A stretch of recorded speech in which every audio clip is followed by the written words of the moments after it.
Hi, magandang umaga sa ating lahat dito sa ating mahal na Pilipinas. Okay, tayo po ay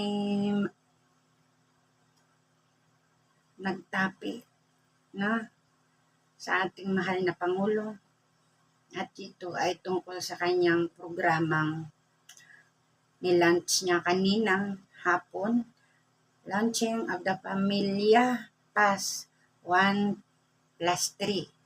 Okay, ito po yun, yung pwede kayong sumakay ng tren, no? Kahit saan kayo galing around Metro Manila, no?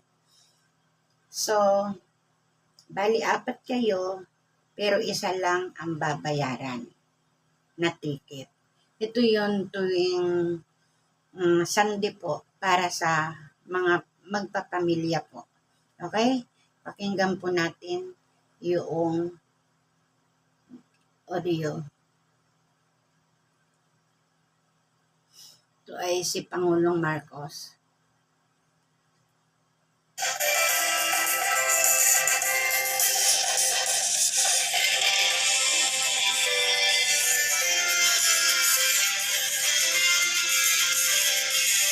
Lala. Wait lang.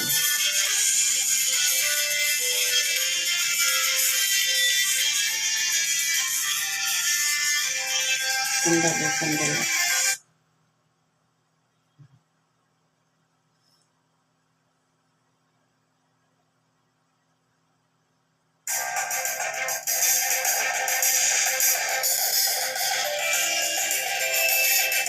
Ito po.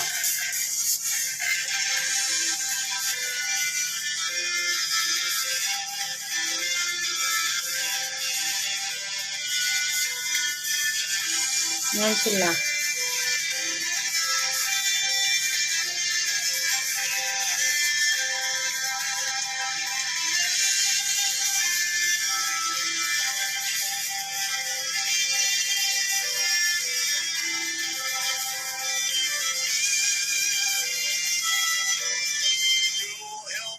Inaugurate this new promotional program, I suppose, for our public transport system.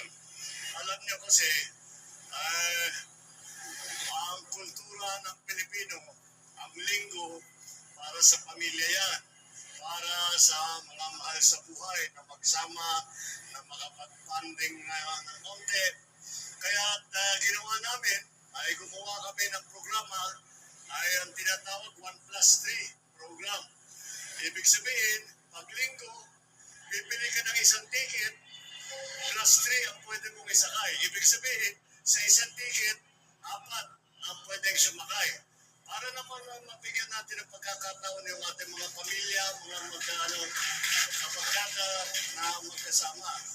Pero kami, lumampas kami doon sa 1+3, kaya si Congressman Santo nagbayad ng sarili ng ticket. Pero yun ang aming sana naman mabigyan natin ng pagkakataon ang ating mga kababayan na maramdaman nila yung linggo. Kasi alam naman namin napakahirap na ang oras ng commuter.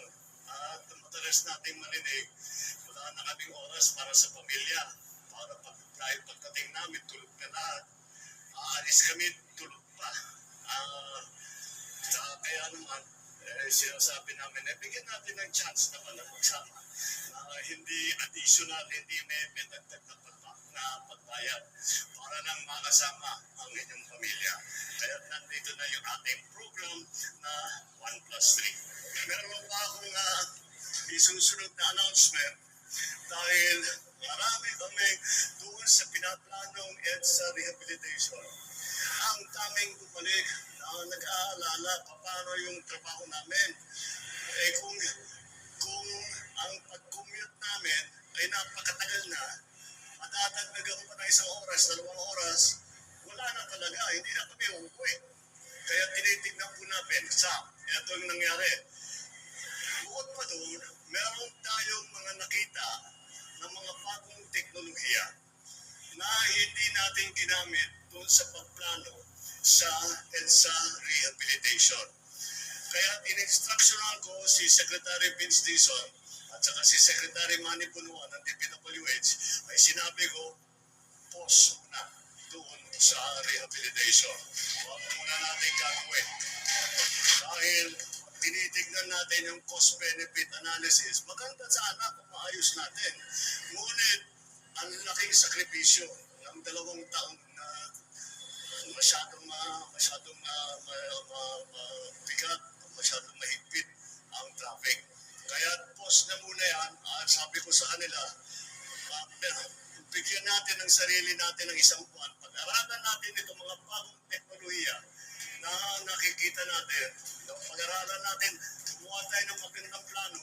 Baka naman, imbis na 2 taon, magawa natin sa 6 na buwan, magawa natin sa 1 taon, whatever it is. Tingnan natin kung anong available sa atin. Pero sa ngayon, maliwanag na napakarami ang mahihirapan pagka tinuloy natin yung EDSA rehabilitation.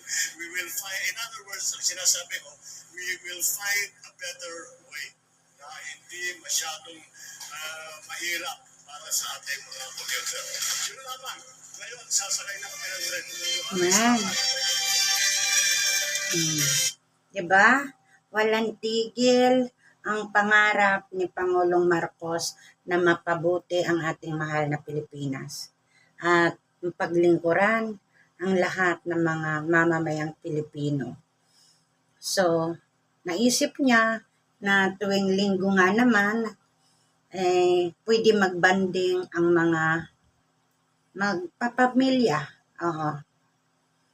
Gusto nila mamasyal. Yan. Kung 4 sila, isa lang ang babayaran sa train.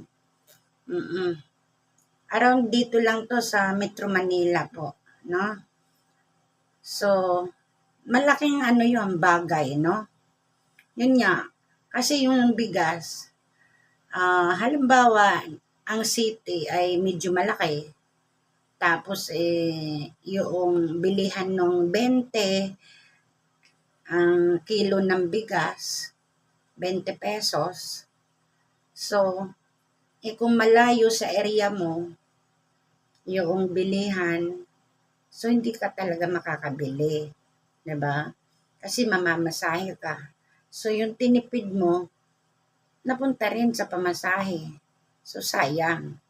So, dito, sa naisip niya na programa, no, para sa pamilya, ay okay to. Makakapamasyal yung mga, siyempre, ang naman talaga yung mga bata, gusto nila mamasyal pag linggo, pagkatapos magsimba, di ba? So, kakain sila kung saan nila gusto, magyayaya. At saka yung padre de pamilya, alam natin na linggo talaga nandyan sa loob na ng bahay, di ba? So, nagyayaya na mamasyal. Tama ito. Nagustuhan ko talaga siya. Kaya, binalita ko po sa inyo. Okay? Bye! Good night! Share the video. Thank you!